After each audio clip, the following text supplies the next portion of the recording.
Welcome to another episode of This Catholic Life. Conversations about life's ups and downs, big and small, how we deal with every situation imaginable, whatever life throws at us, but still manage to be sensible, practical, and joyful.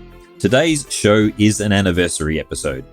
We started in July 2019, and it's been just over a year since then, so we thought it was a good time to sit back with the original team, the Show 1 team, and the team that's been with us all the way through on and off, and reflect on 1 year of podcasting. That means over 50 individual podcasts, and that means that we've had quite an experience along the way. So today, to talk about that experience is the original cast, Renée Köhler-Ryan, professor in philosophy at the University of Notre Dame. Welcome, Renée.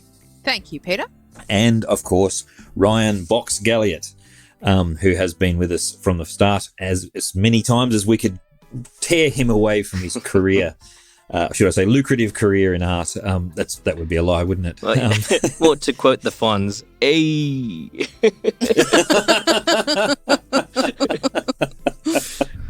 And of course, we're doing something a little bit different this time. Although you may have heard his voice occasionally popping in here and there, we're going to invite Mike Lynch onto the podcast, because without him, this entire podcast would not have been possible so far. Always dangerous to invite the producer.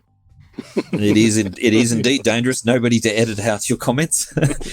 Mike keeps us all in check and organised, and obviously does the wizardry of editing, which makes us sound like we actually know what we're talking about. So I thought what I might do is start with the initial story as far as from my perspective, and then we'll lead into our experiences. This all kind of started, at least in my head, many years ago, when it became obvious that, well, let's be honest, Catholics aren't huge in the area of technology.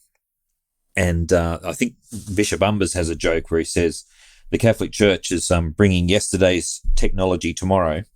Is a kind of an unfortunate maxim, which we haven't really been in this space. And when we were talking to the armchair Catholics in one of our episodes, they mentioned that they had the same experience. They took the idea to a diocese and they said, "What's a podcast?" First, that's the first question, and secondly, who's going to listen to it? No one's going to listen to that.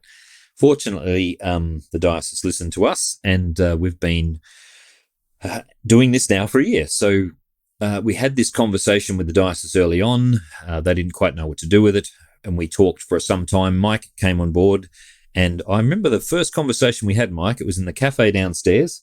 We were scribbling on pieces of paper together, and we got quite excited, actually. I remember that conversation. We were both very excited about the possibilities that might come our way. Well, I had done podcasting at a previous employer and was a big podcast listener, and I knew what it could bring to the table. And I'd like to say we were right.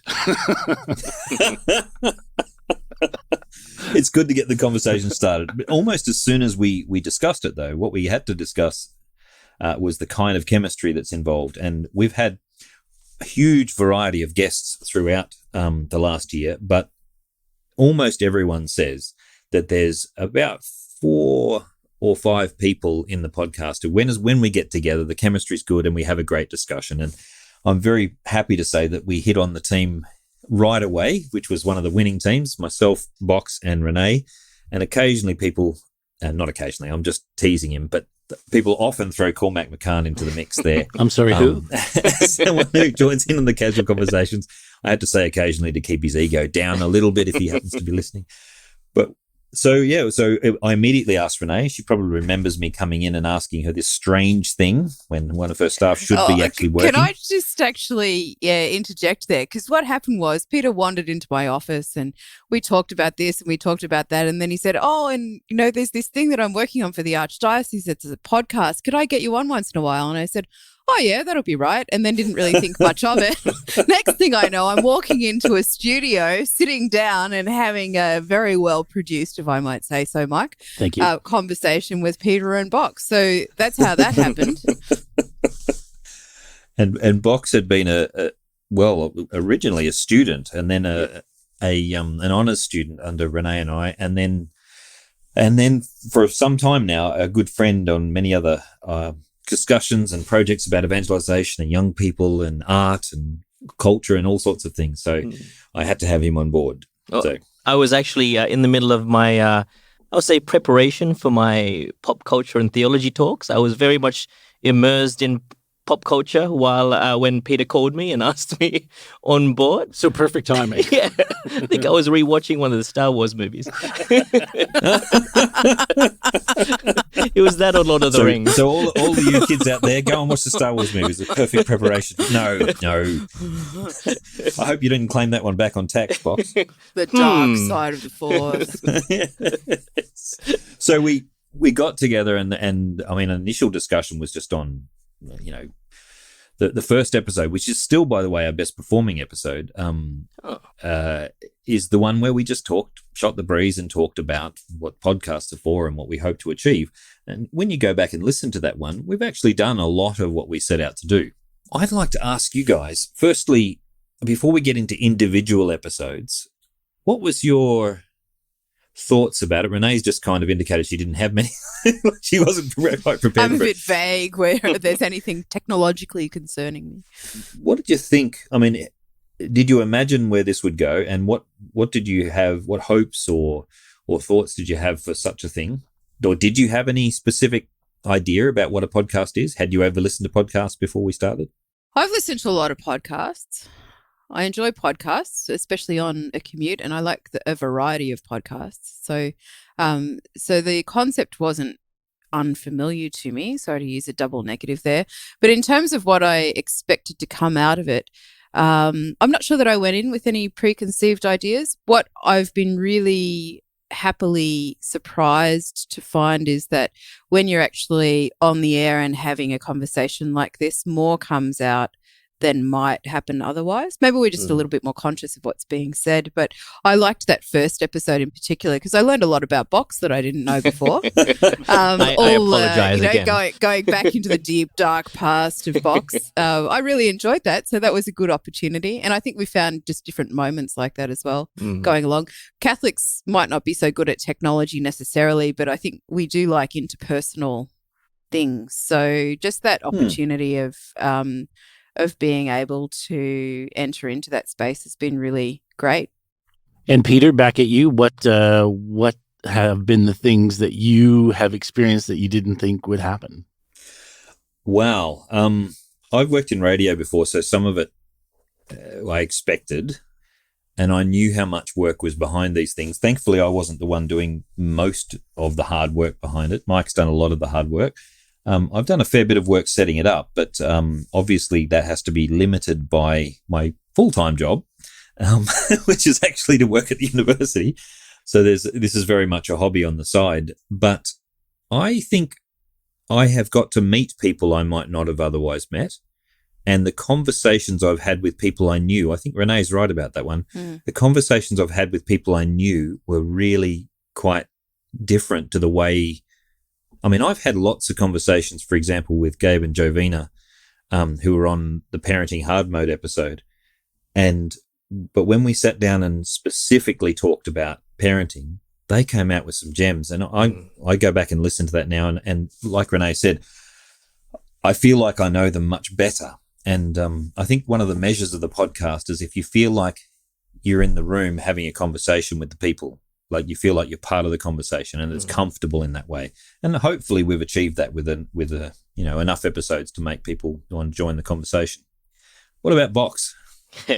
Well, I want to echo that. That was I remember the first day coming in and feeling really nervous, but the whole thing felt like a conversation, and it was really good. But outside of the podcast, I've had a few people come up to me on the at the campus and around Sydney. And say, hey, are you Box from the podcast?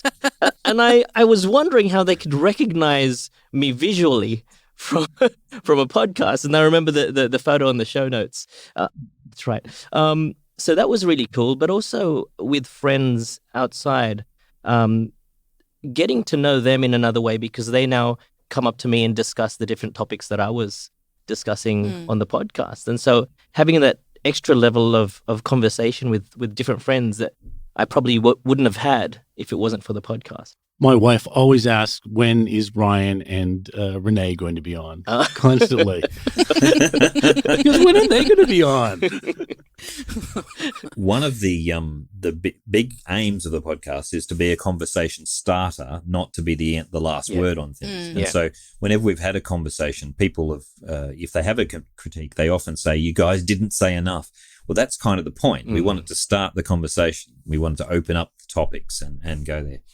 I found the one on mortgages was really interesting in that respect, actually, Pete, because I had lots of people coming up to me and saying, "I listened to that one. This still perplexes me, and I'm so happy that none of you agreed about this, but you were just throwing ideas out there because it's really, really hard." And I thought, yeah, well, in that case, the podcast is doing some good work. We got a lot of feedback from that one, and in fact, it has the record for having the longest email in reply to any of our podcasts from one particular finance broker who had quite a lot of detailed feedback to give me about one of the points I made. And thank you for that. Conscience. So maybe a part 2? Look, we could Or revisit her. that. I'd love to. It was a him, and I'd love to revisit it. It was very good feedback, actually. And I have to say on that note, I've really appreciated the emails people have sent and the comments they've made on Facebook. We do get, the occasional, because we advertise the podcast a little bit, we get the occasional person who says, "What's this Catholic stuff doing in my feed?"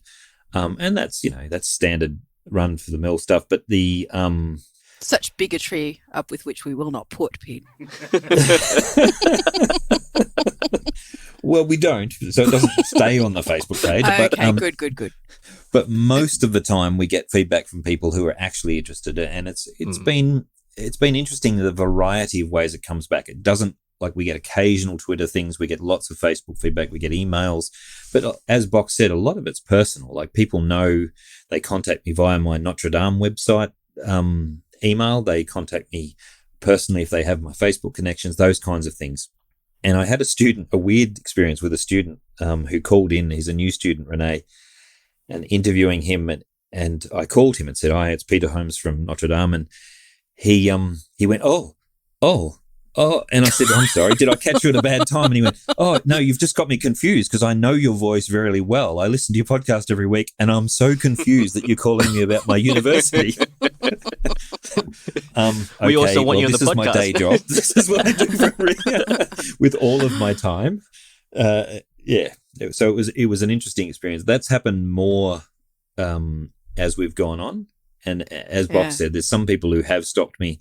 I pretty much thought, maybe my mum would listen. No, I'm joking. People who knew me, but it's gone outside of those circles. That's a good thing. I think we've reached beyond that. So maybe we could talk about the reach of the episodes. Have you got some anecdotes about people who have listened and it's had an impact? Let's start with Box this time. Yeah, I mean, my more familiar surroundings, I guess, at the time when we started was still Notre Dame University and the alumni from there.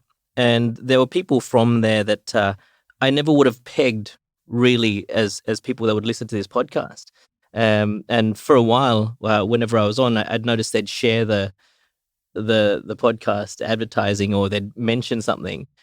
And for me, it was just a big surprise because, like I said before, you get to know these people in a new way. But in terms of reach, it's really helped, I think, some of these people to speak about those topics in a new way, in somewhere that isn't too overwhelmingly, I guess, coated in dogma and and theology. Something it's a bit more down to earth. And so the reach has been a lot larger, I guess, in those circles that I'm talking about because it's more approachable. Renée? So I found probably that my alumni, so people I haven't been in touch with for a while, have gotten back in touch with me and said, "Oh, it's so great.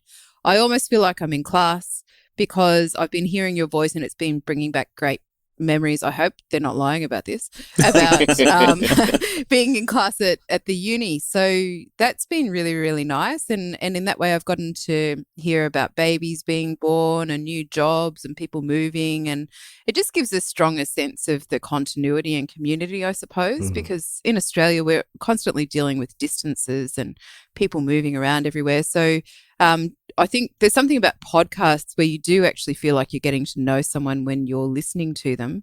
And it's really good when we who are doing the talking get to hear back from the people who are listening and enter into that conversation at a different level. So I found that really rewarding. A couple of our guests that we've had on have said, "Oh, finally, I'm on the podcast. This is great," because they've been listeners and they've been really keen to get on and be involved. I've been looking at the stats, and even though most of our listeners are from Australia, of course, because it's pitched at Australians and about Australian things, because it's Catholic, it goes worldwide. We've had a significant proportion, even in the last month or so. This good portion of 1,000 listeners coming from the USA, for example. Big shout out to our listeners in Colorado, apparently. Hello, Colorado. I have a friend in Colorado. It's probably my friend. They would have had they've 123 downloads. That's more more than the episodes we had. Yeah. Friend telling other friends. This is very good. Now, Michigan's understandable because we had the Armchair Catholic guys on, but Minnesota, Texas is a big supporter. We've got some listeners in Texas, and shout out to you guys. California as well has joined the party. There's many other states, and in Canada we have, of course, Ontario, Alberta, British Columbia. It's quite that would be my family. Enlightening. So I guess the question they've been listening in vain for all this time, Mike, for your voice to come on. I guess the question is, when are we going to take the show on the road and sort of do a tour? Good question, Wox. Although we have been on the road, or at least I have. I went to New Zealand and we did a show in New Zealand with the Hearts of Flame crew over there. And I've recorded a show with the Immaculata's summer school preparation team. So we've done that a couple of times. I'm trying to think of another one, but I think they were the only two this year, Mike. Yeah, that's right. If I can add, one of the most beneficial things from doing this podcast has been meeting the three of you. I think Box's sincerity has always touched me when we've been recording. Thank you, Mike. And Renee's infectious laugh. Yep.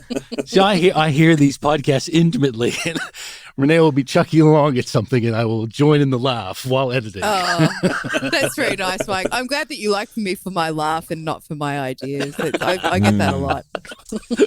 There you go. That's something. It says something about aesthetics, doesn't it, Renee? It does. Now, probably a time to talk about favourite episodes. Now, of course, we're not saying that we dislike any, but what about your favourites, Renee? Do you have a favourite? Oh, getting Simca and Damien on. That was fun. That was just like the bringing together of so many worlds. So very selfishly, that was absolutely one of my favourites. I also really enjoyed the one with Anna Hitchings, and I think it's because there were four of us, and it was a really interesting conversation. So there would be a couple of my favourites. And then just any time we've had the team together. So with Box, with Cormac, and I think we all know each other so well that it's been an opportunity to really hash things out together in a convivial way. Yeah. So yeah. I agree with you on the Anna Hitchings one was interesting. I think we could have another one on dating quite easily, and there were so many things we left open. That one we have to come back and revisit. Yeah. I really liked the Simca Fisher one, and I think most of our listeners did too. That's one of our better performing ones. And we got to put Damien in there. It was Damien's input was spectacular in certain moments. He goes down as having one of the best opener lines. Yeah, Do I have to put pants Do I have to wear on? pants? Yeah, so we need to bring them on again. Thank if you, we Damien. can. That would be good. Indeed. Box. I've got to say, I was thinking about it a lot this morning, actually, and the one that really stuck in my mind as an experience that's very memorable, aside, of course, from the first one, because I was released at the bar, was the one with Sherry Waddell coming in. And the conversation, I think it really helped to remind me of my own relationship with God, and speaking about it then and there sort of helped me put some bricks in. You know how in those detective stories when you see them talking to a family member and everything just clicks? It was one of those situations where I was reminding myself of things that I needed to hear. And we've often had, especially at the beginning, we had the conversation going, we wish we had have been recording after the podcast recording. Yeah. And Sherry Waddell was one of those people. And I can remember one of the most poignant times in recording. She turns to me and she goes, "So Michael, where is Jesus Christ in your life?" Wow. And and instantly I said, I haven't seen him in a while. He's been carrying me, but she was so powerful, and you felt a real presence with her. So I'd agree, Box. That was one of the most amazing interviews. Yeah. Yeah. So, Mike, you said that one's one of your most amazing. Do you have any others? I like the way that Tara Vaness jumped in, and We've Got the Beat. That was episode 13. She really took you on, Pete. Yes, my wife really liked the fact that Tara took me on. In fact, she asked several times, when are you getting that young lady who beat you up back? Now, she was very impressed. She likes anyone who stands up to me, which is probably why Cormac and Renee and Box have been such a success, because you're quite prepared to jump in. We're in the good books with Susie. That's all that really matters. That's right. It doesn't really matter what I think. It's what she thinks is what matters. Yeah, so. Exactly. Shout out to Susan Holmes. On that note, my favourites are the ones that she likes. Very wise. Well, because when she listens, it's part of our conversation, and the ones that I think actually really work are the ones where I feel like I can give them to someone and then the conversation keeps going. So I really liked the one with Simca Fisher, of course, but I also liked more recently the one with the Parenting Hard Mode one with the Gabe and Jovina. That was very touching. It was so incredibly touching to me. Now, part of that is because I have a personal involvement in a special needs parenting, but it just really hit the note, and I thought, this is what podcasts are about, to actually bring you into this kind of conversation.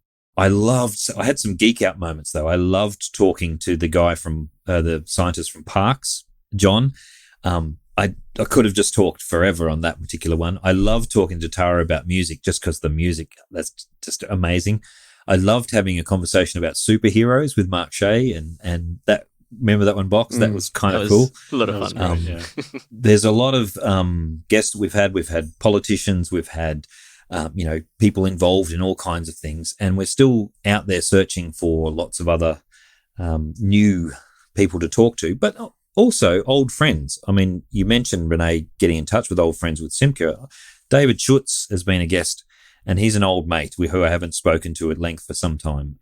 Peter Pelican is someone I haven't really had a chance to sit down and listen to and talk to properly. I've had a couple of coffees with him, but to sit down for an hour and a bit and have a really good yarn with Peter was fantastic.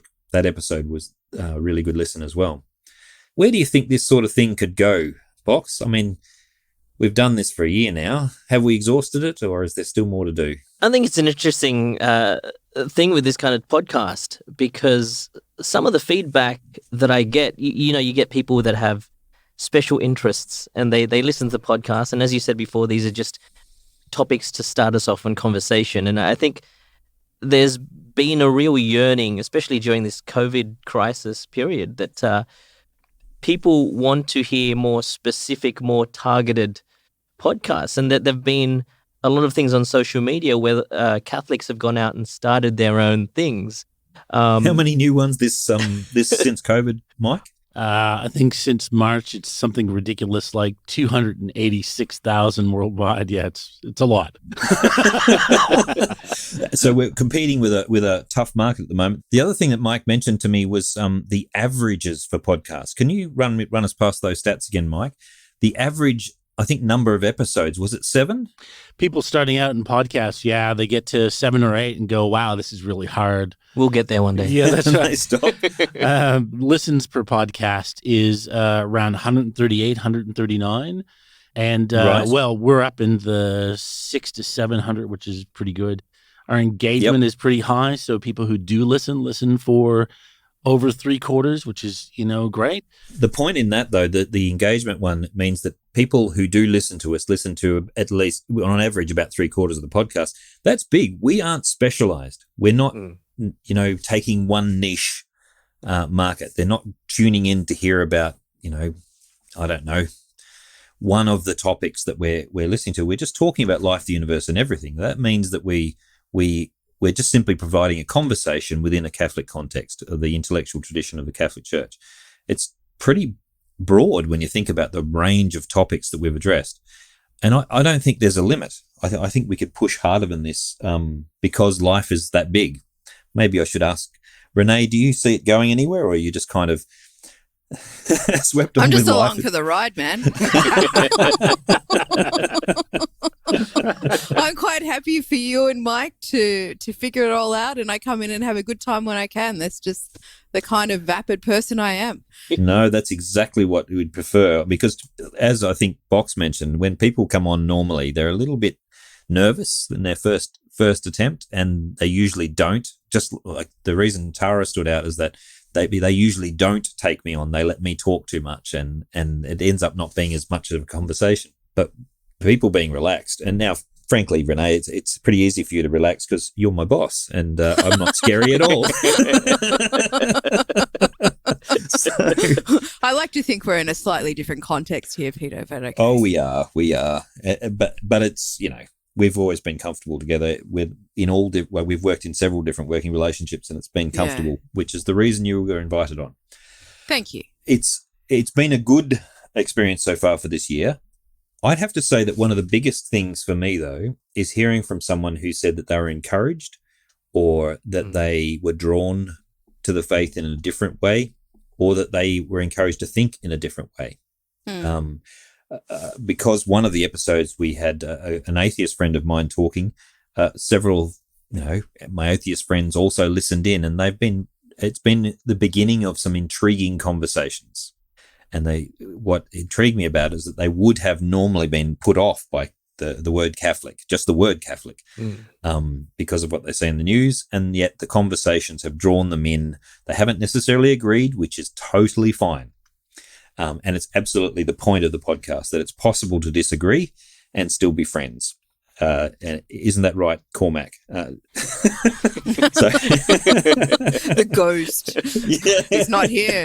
He's not here. He can't answer for himself. But I think also the joyful part, that we're trying we're talking about serious things, but retaining that joy, which is something that we've tried to keep in there. Yeah. And that joy is not based on a kind of like a weird, pretend positivity, everything's fine. No, we're actually looking at really hard topics. One of the more listened to podcasts is on it's Pell Politics and Prayer, I think, and it's quite a hard one to talk about. It's how do Catholics react to the fact that, at the time the appeal had been put down in Victoria, and so it was quite a deep hurt for many Catholics, and so it was a hard topic.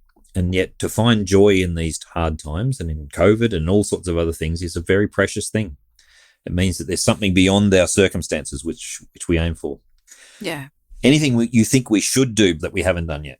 Oh, I'm a very bookish person. So all of this talk, sometimes you get on there and you're talking about this sports stuff, and I really have no clue what you're talking about. So I reckon maybe an episode on flower arranging, followed by a kind of book club thing. I think that would be good, Mike. That would get lots of listeners in there. Or maybe on different types of tea and cheese and wine. We could have a great episode on that. We do have an episode planned on appreciating the finer things, in which we're going to have to bring some people in to talk about the finer things, and I would like to add whiskey to that particular list. Yeah, that would be good. Cheese, I'm on board with you, and wine, but whiskey has to be there. But Box, have you thought of anything? Yeah, it's funny because it was actually at the front of my mind, but I wasn't sure whether to say it. Something that's come up a lot is this desire for a more focused line, I guess, even an offshoot podcast on popular culture, and talking about the different things in popular culture, the different themes and genres, and going on, looking at what's coming out and what is out there now. Something that's happening with a lot of my friends and I, especially during this quarantine period, is a lot of conversation about breaking down these things so that they can speak to their families about it. Well, actually, that was Mike. You can bear witness to this. One of the points of doing it was never just about one podcast. Where the idea is that we encourage Catholics to talk, to be out there in this public space. Now, we're not saying everyone has to do it the way we do it, or they have to be Catholic, or they have to be with the archdiocese. We're just saying we wanted to encourage young people in particular, but also anybody who, as we've seen in COVID, everyone can do this kind of thing. 200,000 new people apparently this year can do this thing. So the podcast, we would deem it a success if people are encouraged by this and inspired, and they can then go, yay, we could do this too and do something more interesting. And we've had a couple come on, haven't we, Mike? We've had a couple of podcasts start up in Sydney. Yeah, that's right. You were talking earlier about how just the everyday work person is affected by being Catholic. And we had I think it's worth touching on the Catholic Tradies podcast, which proved to be very popular. And it was phenomenally insightful, and I think a lot of people, from the reaction that we got and from the comments, a lot of people related to that. You know what, though? That's when Texas came on board. Yeah. We got hundreds of hits from Texas when we did because I posted it on Twitter as, is Catholicism a white-collar religion? And it went nuts in the States. There were really, really, lots of people from Texas came back saying, no way, man. They were really, I can't do a Texan accent, but they were basically saying, no, you're wrong. There's plenty of tradies who are Catholic. And we were looking at Sydney, of course, and in which case we had lots of answers from Sydney. But yeah, that was a really big episode. I think it might be worthwhile to get some people in who could give some kind of nuts and bolts advice about prayer life. I would really like that. People from different backgrounds and different kinds of spirituality, just talking about the resources that the church has for getting through every day. I think that might be a direction we could go in as well. That's a good one. I like that.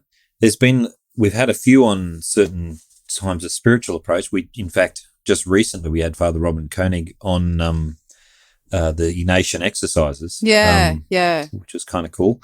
But yeah, that's a good plan, actually, on prayer. Yeah, so Mike, what do you think we can do? I think every time that we've touched on the topic of parenting, we get a huge reaction, and it's a lot of new followers and a lot of listens. So I think anything on parenting is a really good idea. And we know from... You've reminded me there of one of our better episodes, which was Francine Parola talking about marriage. She was Inside great. Job, I think, is that one? Yeah, Marriage is an Inside Job. She had some really good practical tips. And I remember at the end of that episode, we thought, geez, we even though we recorded two, we think, we could have kept going. There was much more to say there. So we'll have to get Francine back. Hopefully bring on her husband, Byron, as well. Actually, just if I may, just another thing. I mean, we've had so many new podcasters come up, so many initiatives start over the COVID crisis, including another alumni from Notre Dame that actually started reading some C.S. Lewis on Sundays after Mass, and she got a mention in the Catholic paper. Maybe we could have some a sort of a best of the COVID quarantine crisis episode, and we have those people come in and talk about what inspired them, what started what keeps them going, because that could be pretty interesting. That was a great episode, The Jungle of Toilet Paper Fiends. I still remember your face when beforehand we were chatting and came up with that title. Mike was like, "Oh, got it." Yes, please.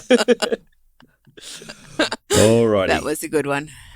All right. Well, on that note, we should wrap it up for this week's podcast. If today's discussion got you thinking or arguing with your podcast device, in fact, if you've got any ideas about who we should talk to, where you would you like more of a particular topic, let us know. Subscribe to the podcast at thiscatholiclife.com.au.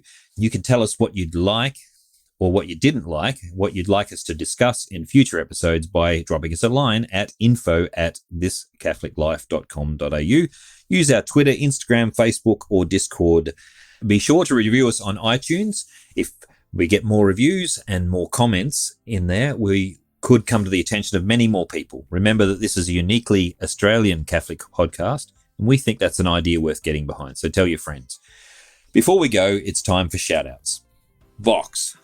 I want to shout out to my family who have spent an unjust amount of time with me over the last quarter of a year. Thank you for putting up with me. Renee? I'd like to thank all of the people who have just kept on going through what has seemed like. So what are we? You say it's around July.